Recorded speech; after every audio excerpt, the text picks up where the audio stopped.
Pada kesempatan ini saya akan menyampaikan kepada kita firman Tuhan tentang beriman kepada Tuhan. Beriman kepada Tuhan. Setelah kita sudah bertobat, maka perlu kita pahami Alkitab. Karena di dalam Alkitab ada firman Allah. Alkitab itu adalah ilhamnya Allah, suratnya Allah yang perlu menuntun langkah kehidupan kita, yang menunjukkan kepada kita jalan keselamatan. Lalu setelah itu kita mendengar firman Allah, tidak cukup hanya mendengar, harus kita bertobat. Jadi mendengar firman Allah saja tanpa pertobatan. Nah, jadi setelah mendengar firman Allah, maka kita juga harus menerima keselamatan bagi jiwa kita. Karena itu tujuannya, supaya kita diselamatkan. Kalau kita tidak selamat, maka kita akan binasa. Kita tidak mampu untuk menyelamatkan diri kita. Tidak mampu apapun yang ada dalam dunia ini untuk menyelamatkan kita. Karena memang kita sudah diharuskan binasa. Mengapa? Karena dosa. Ada dosa yang kita wariskan. Ada dosa yang mendekat di dalam hidup kita. Yang mau tidak mau harus dihukum. Karena Tuhan itu adil. Karena Tuhan itu kudus. Karena Tuhan itu tidak mau dia dekat dengan yang berdosa. Tetapi dengan kita diselamatkan, dibaharui, disucikan, dikuduskan dengan sebuah pengorbanan Yesus Kristus, maka kita diselamatkan. Nah, setelah itu saudara yang kasih, program keselamatan itu datangnya daripada Allah itu sendiri. Itu yang kita pelajari minggu semalam. Itulah rencananya, rencana Allah. Siapa Allah itu? Minggu semalam kita sudah mempelajarinya bahwa Allah yang Esa itu, walaupun ada yang mengatakan Allah orang Kristen itu tiga, tetapi sebenarnya satu Esa adanya. Karena saya sudah berikan contoh, tangga namanya itu kalau tidak ada anak tangganya juga tidak ada artinya kan. Untuk membuat kita naik ke atas itu harus ada anak tangga. Walaupun dia disebut anak tangga, tetapi dia satu. Tanpa anak tangga mana bisa ada tangganya? Itu kayu lurus namanya. Dan begitu ya. Jadi itulah saudara yang kekasih. Memang tangga itu nggak beristri, yang nggak menikah, tetapi dia punya anak tangga. Jadi itulah logikanya. Itulah apanya saudara yang kasih contohnya. Supaya bisa kita memahami, bisa kita mengerti bahwa kalau kita saja bisa membuat itu, apalagi Tuhan. Namanya Tuhan yang kita sembah itu bukan Tuhan yang biasa, tetapi Tuhan yang luar biasa, yang sanggup melakukan segala perkara, yang maha kuasa, yang tidak mampu dilakukan manusia, Tuhan mampu melakukannya. Jadi apalagi kalau menyebut Yesus itu anak Allah, ya bisa saja. Karena memang dia satu. Tanpa anak Allah, nggak bisa juga ada gunanya. Anak kunci, mana ada kuncinya bisa berarti kalau tidak ada anak kunci. Kan begitu ya. Padahal mereka itu adalah satu paket. Haleluya. Ngerti saudara? Begitulah dalam kekristenan. Nah, pada hari ini saya mau menyampaikan kepada kita firman Tuhan tentang beriman kepada Tuhan. Mengapa kita harus beriman kepada Tuhan? Karena untuk mendapatkan janji-janji Tuhan harus kita beriman. Tanpa beriman saudara, kita tidak mendapatkan apa-apa. Harus kita bisa menemukan Tuhan itu. Kita bisa menyatu dengan Tuhan itu. Untuk bisa menyatu dengan Tuhan itu harus beriman. Kalau kita tidak beriman kepada Tuhan, sia-sialah pertemuan-pertemuan kita seperti ini. Tetapi harus kita beriman kepada Tuhan. Sehingga dengan beriman kepada Tuhan, maka apa yang Tuhan telah siapkan, yang Tuhan setelah janjikan, segala berkat-berkatnya jadi milik kita. Mujizat-mujizatnya itu kan kita tidak bisa nampak secara mata. Untuk menampaknya itu, untuk melihatnya itu harus dengan iman. Nah, Kan begitu.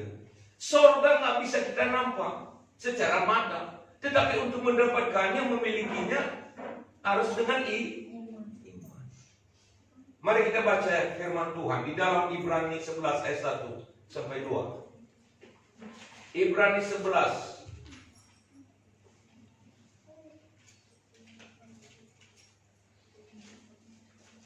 Baik. Ibrani pasal 11 ayat 1, iman adalah dasar dari segala sesuatu yang kita harapkan dan bukti dari segala sesuatu yang tidak kita lihat. Jadi iman adalah dasar dari segala sesuatu yang kita harapkan. Apa yang kita harapkan dalam Tuhan? Tentu keselamatan jiwa kita, pertolongan Tuhan, anugerah Tuhan, kemurahan Tuhan, segala yang baik, segala yang berguna bagi kehidupan kita. Harapkanlah itu. Dan untuk mengharapkan itu, saudara, dasarnya apa? Iman. Iman adalah dasar dari segala sesuatu yang kita harapkan. Kalau yang sudah ada di depan mata nggak usah kita harapkan. Kita hanya cukup mencarinya saja. Jadi dasar dari segala sesuatu yang kita harapkan adalah iman. Nah, bukti dari segala sesuatu yang tidak kita lihat. Nah, jadi buktikan dengan iman.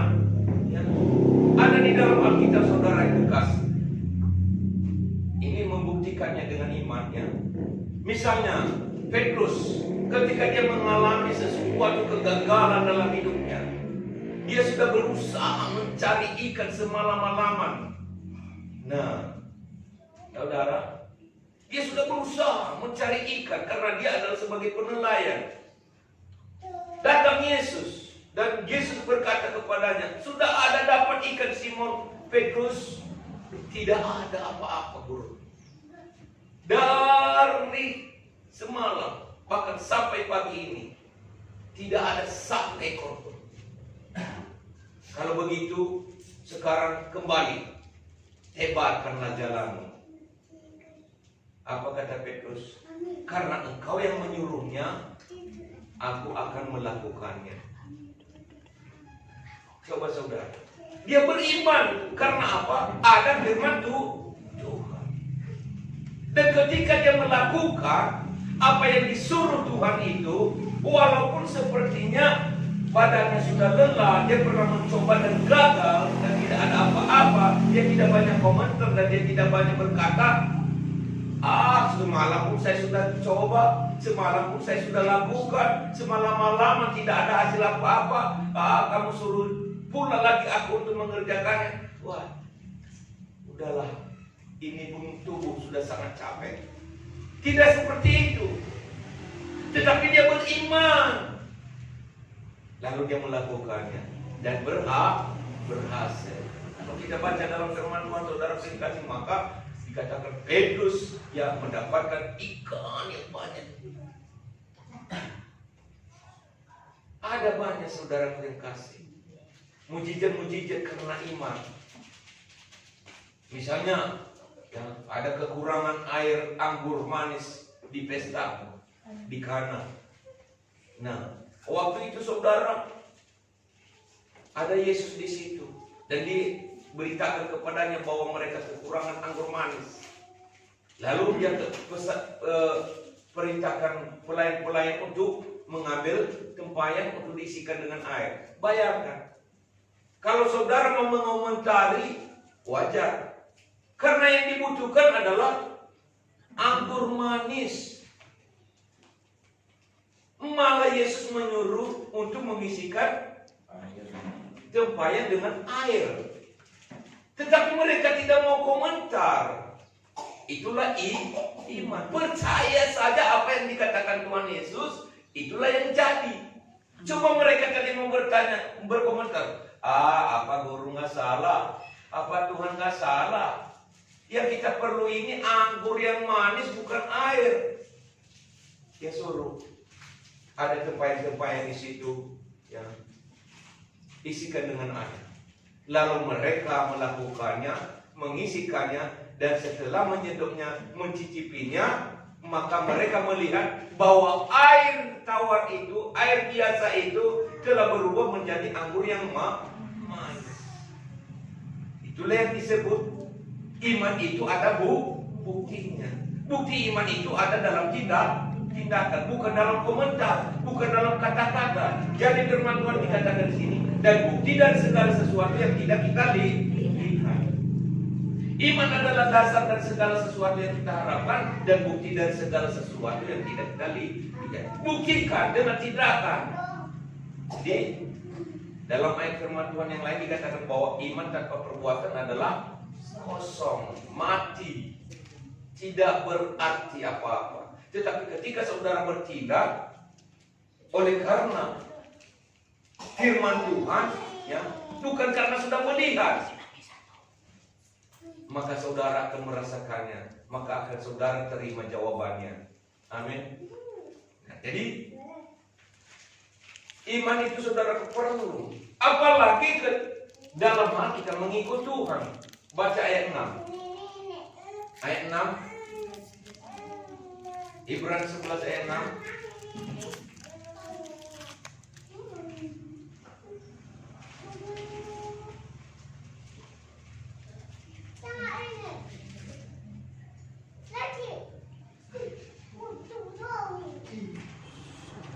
Tetapi tanpa iman tidak mungkin orang berkenan kepada Allah.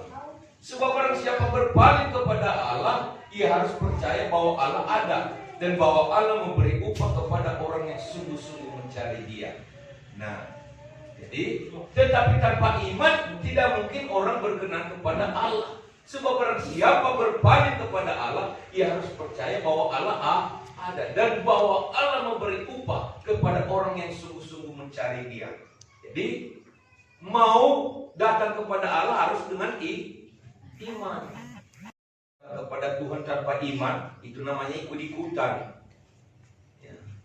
Orang ke gereja, orang menjadi orang Kristen, ikut-ikutan menjadi orang Kristen tanpa iman tidak ada apa-apa. Iman tanpa perbuatan adalah mati. Datang kepada Tuhan tanpa iman tidak mungkin berkenan kepada Tuhan.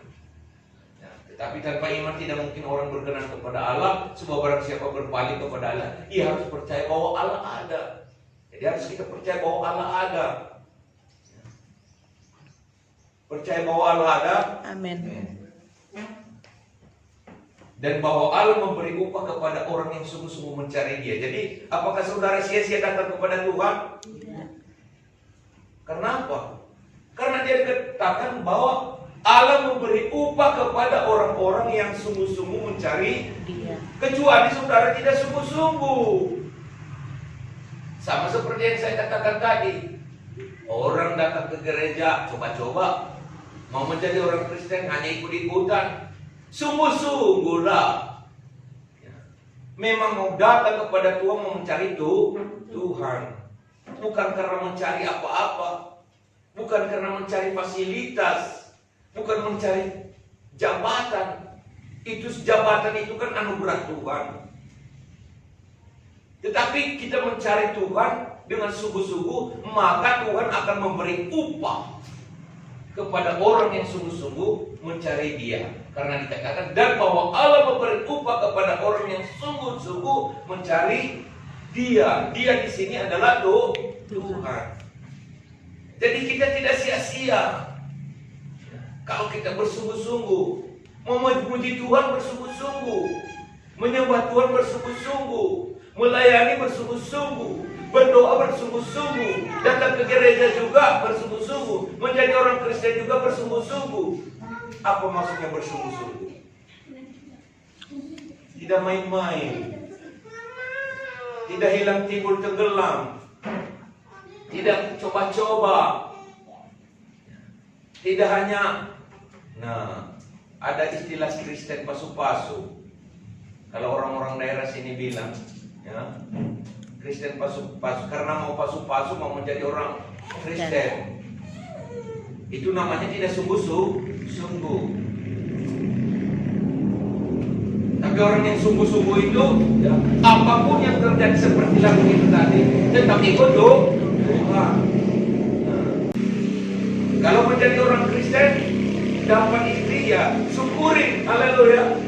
Dapat suami, syukuri, dapat berkat syukuri. Jangan karena surut berkat lalu tinggalkan kekristenan. Nah, itu namanya bukan sungguh-sungguh. Itu namanya Kristen ikut-ikutan. Sungguh-sungguh. Jadi orang berkenan kepada Tuhan yang memberikan, yang mengikut Tuhan karena beriman. Dan yang mencari Dia dengan sungguh-sungguh tidak kehilangan upah. Nah, Markus 11 ayat 24.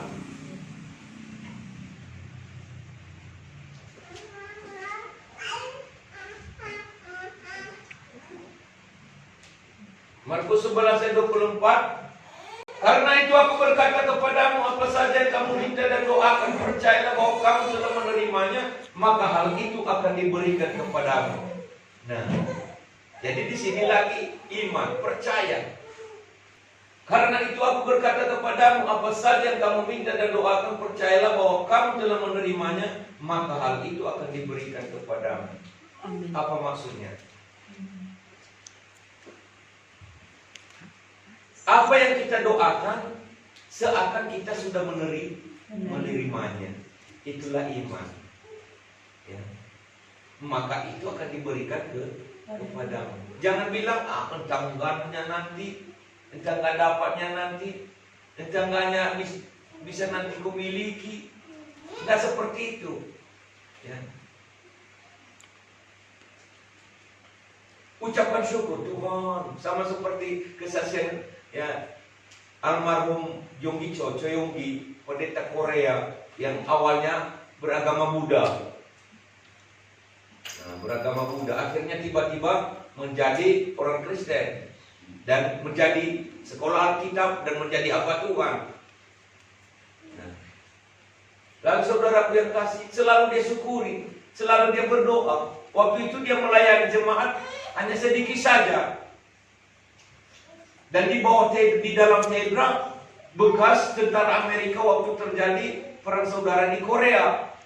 Ya, kan Yonggi Cho ini kan orang Korea Selatan. Dan pernah terjadi perang saudara Korea Selatan dan Korea Utara. Nah, waktu itu saudara Amerika kan yang membantu Korea Selatan. Dan ketika ya berhenti perang, maka tenda-tenda tentara ini kan tinggal. Lalu itulah digunakan oleh Yonggi Cho, tenda-tenda itu saudara dijadikannya sebagai tempat ibadah. Di bawah tenda itulah dia melayani banyak jiwa-jiwa. Dan enggak ya beberapa, hanya sekitar 15 orang beberapa tahun. Dia katakan ketika dia berkhotbah, ketika dia melayani, banyak orang yang ngantuk. Ya. Tahu apa? Tahu bagaimana orang yang ngantuk kalau beribadah? Dia pikir dia menjadi kesepian sebenarnya, karena dia asik khotbah di depan, jemaat nganggu-nganggu di depan. Dia pikir senang dan setuju. Rupanya karena ngantuk berat. Jadi inilah pekerjaan iblis. Karena iblis sebenarnya tidak senang kalau orang Kristen itu mau dengarkan firman Tuhan. Coba kalau saudara mau baca komik, coba kalau saudara mau dengar,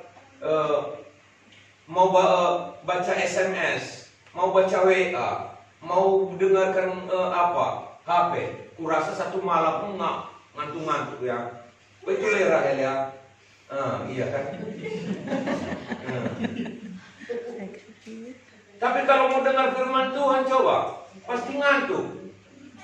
Banyak yang seperti itu ya.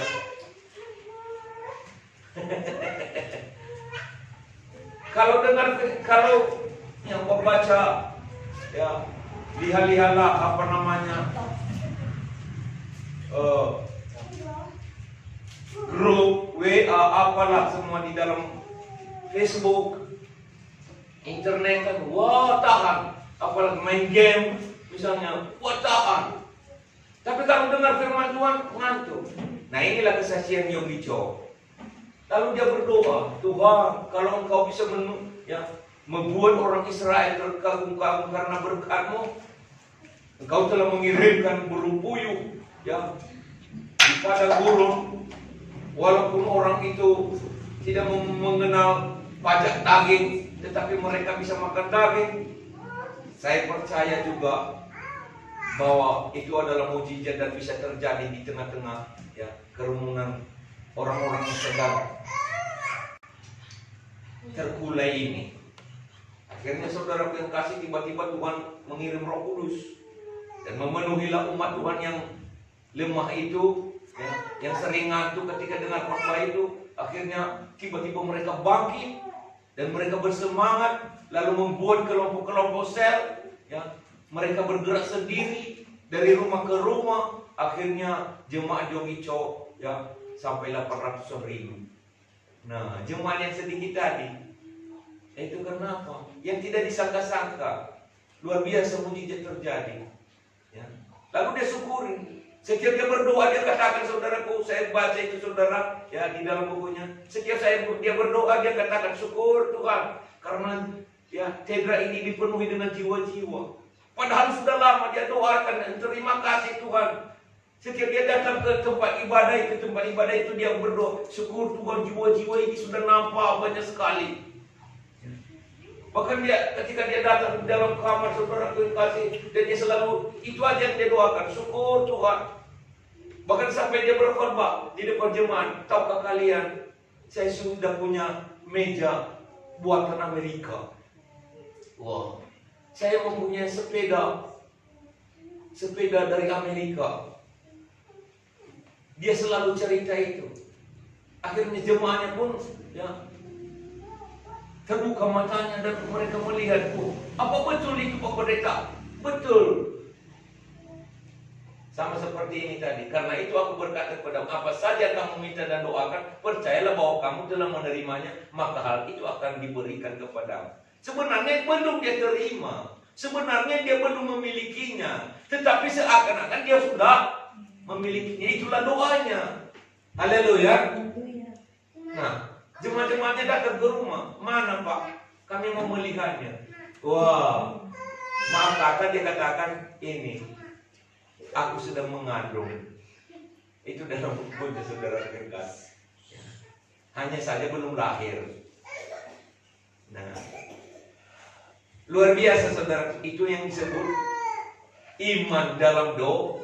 Jadi imankan, kalau mau saudara ya jemaat ini diberkati oleh Tuhan, tempat ini diberkati oleh Tuhan, itu aja doakan dan seakan-akan tempat ini sudah dipenuhi dengan jiwa-jiwa. Amin. Berkat-berkat Tuhan itu sudah jadi milik saudara.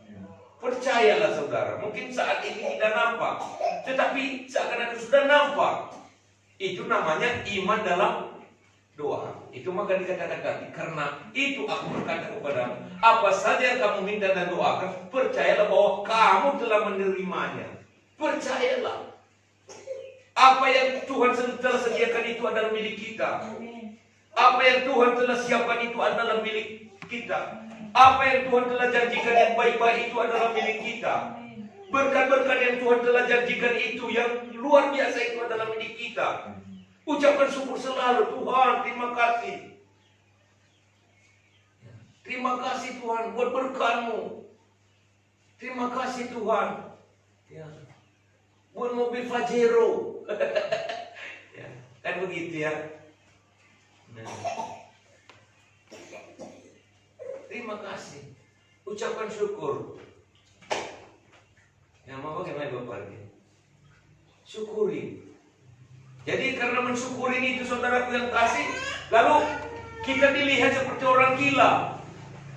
Karena kita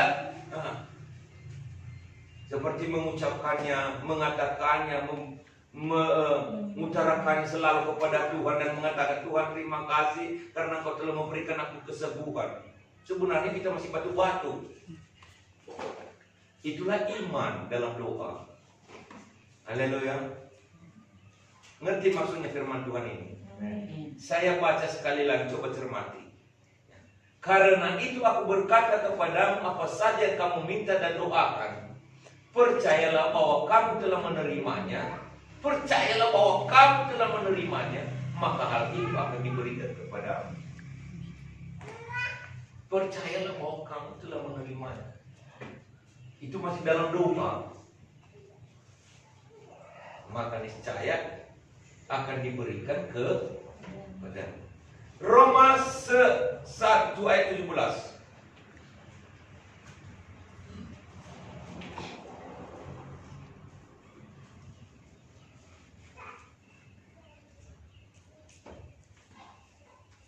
Sebab di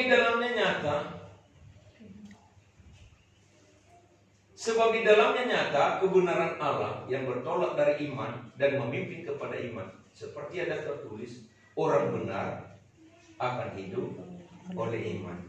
Jadi ciri-ciri orang benar itu hidup oleh iman.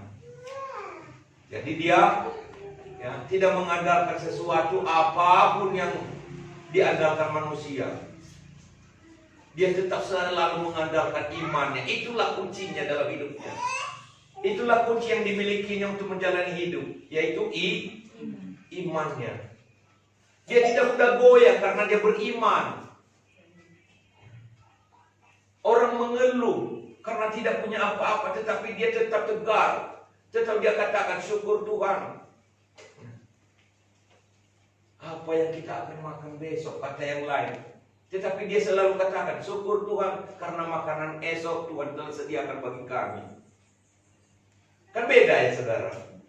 Yang satu mengeluh, apa yang akan kami makan besok Tuhan. Tetapi yang satu berkata, syukur Tuhan karena makanan yang sudah tersedia esok bagi kami. Itulah orang yang hidup karena iman. Haleluya. Iya. Ngerti maksud firman Tuhan? Iya. Ya. Dia tidak goyah oleh karena situasi. Dia tidak khawatir. Dia tidak bimbang. Orang berkata, oh, bagaimana mungkin anak itu bisa bangkit? Bagaimana? Apa yang bisa dia lakukan? Dia tidak punya daya apa-apa. Kalau kita melihat secara mata, nol. Tetapi kalau kita hidup dengan iman, maka orang benar itu pasti hidup oleh iman. Dan oleh karena iman itulah maka dia akan hidup, akan maju, akan bangkit. Yang tidak mungkin bagi yang lain, bagi dia mungkin. Karena Allah yang bercampur tangan. Karena Tuhan yang terus menganugerahkan sesuatu yang baik kepadanya. Apa yang tidak dilihat oleh mata, ya, segala yang baik yang sudah disediakan Allah sejak dahulunya adalah menjadi milik orang yang percaya, menjadi milik orang yang dikasihi itu. Haleluya. Itu. Maka jangan pernah saudara ragu mengikut Tuhan. Ikutlah Tuhan dengan sungguh-sungguh. Itulah ciri-ciri orang beriman. Cari dia dengan sungguh-sungguh. Bukan karena sesuatu apa, bukan karena fasilitas, bukan karena kita, kalau kita ingin menjadi orang Kristen harus kita dipuji-puji, disanjung-sanjung, bukan karena itu. Kalau kita dipuji-puji, disanjung-sanjung, syukurlah. Ya. Tetapi yang penting karena kita beriman kepada Tuhan. Sungguh-sungguh mencari dia, mau berdoa, berdoalah sungguh-sungguh. Mau memuji Tuhanlah sungguh-sungguh. Melayanilah sungguh-sungguh. Jangan main-main. Jangan tanggung-tanggung. Jangan hanya ikut-ikutan. Ambillah satu tekad, ambillah satu keputusan. Aku mau melayani Tuhan dengan sungguh-sungguh. Ambil bagian dalam melayani Tuhan. Apa yang bisa kita lakukan, berikanlah itu kepada Tuhan. Maka itu akan menjadi berkat. Tahukah saudara, seorang anak kecil ya, yang hanya bisa memberikan makanannya, yang 5 roti dan 2 ikan, yang Tuhan bisa jadikan sebagai makanan 12.000 orang. 5.000 orang ya, laki-laki tidak terhitung orang tua. Berikan kepada Tuhan. Bisa. Karena apa? Dia percaya bahwa Tuhan akan memberkati. Tuhan akan menjadikan tanah yang akan ditabur itu menjadi subur sehingga menghasilkan 30, 60 hingga 100 lipat kali ganda. Orang lain mengaku, tak mungkin. Tetapi bagi orang yang beriman, Tuhanlah yang akan memungkinkan segala sesuatu yang tidak mungkin. Haleluya. Sehingga ketika berhasil dan mereka terkagum-kagum, kok mungkin ya, kok bisa begitu ya? Karena tuh Tuhan. Jadi orang yang beriman itu tidak ragu oleh situasi, tidak digoncang oleh kondisi, tetapi dia berjalan karena iman. Dia melakukan segala sesuatu karena iman. Dia hanya mengandalkan Tuhan saja dalam hidupnya. Yohanes 20, coba kita baca ya. Ayat 29.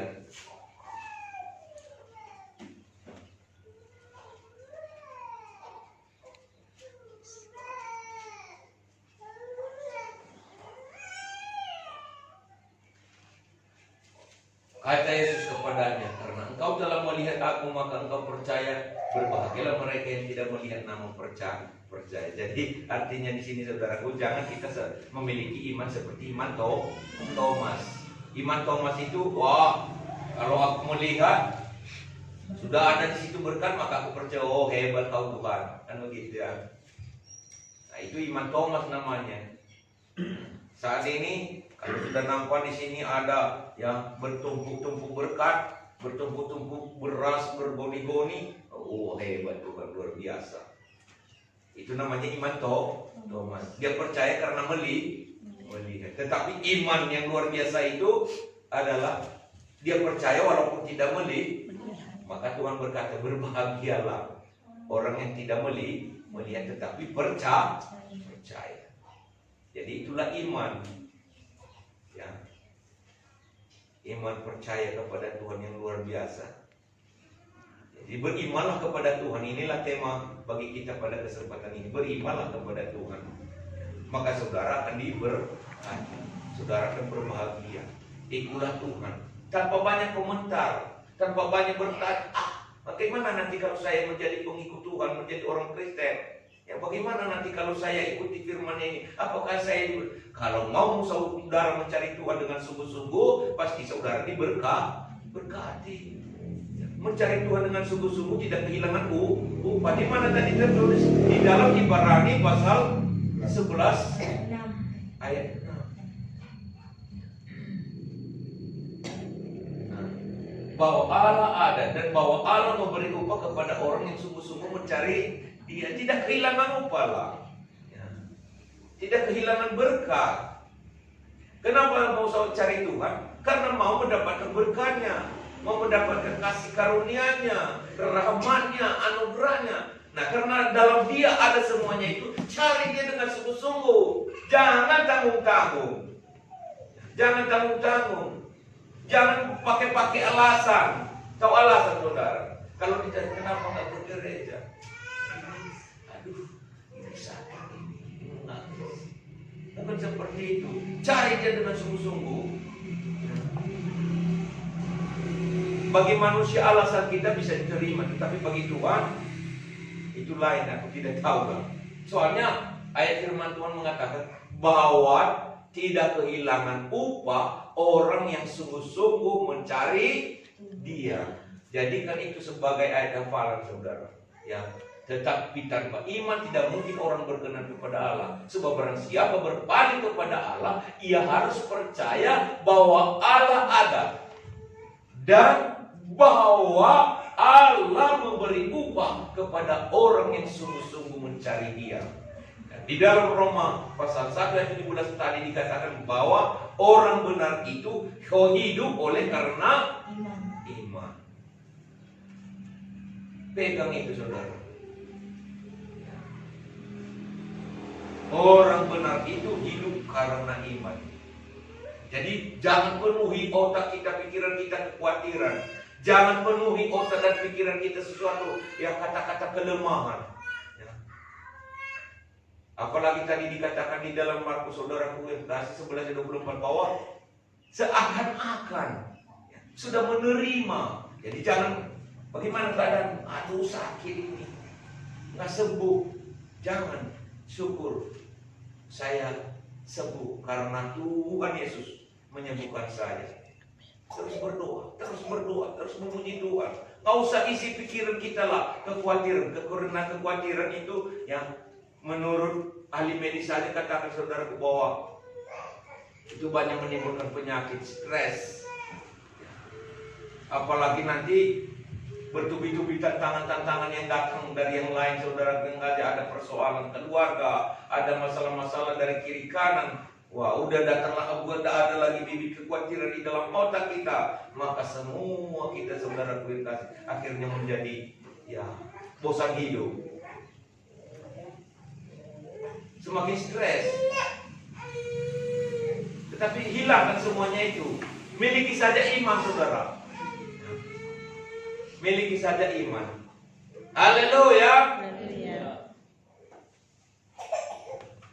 Semua sehat? Amin. Ya. Sehat semua? Amin. Betul betul. Betul. Ya, jadi saudara yang kasih, inilah dulu renungan firman Tuhan kepada kita pada kesempatan ini. Ya, berimanlah kepada Tuhan. Karena orang yang beriman kepada Tuhan pasti berkenan kepada Tuhan. Ya. Harus percaya bahwa Allah ada dan harus percaya Dia dengan sungguh-sungguh, maka dia tidak akan kehilangan upah. Tuhan pasti tolong, Tuhan pasti berkati. Jangan main-main. Mari kita ke depan, jangan ke depan, main musik.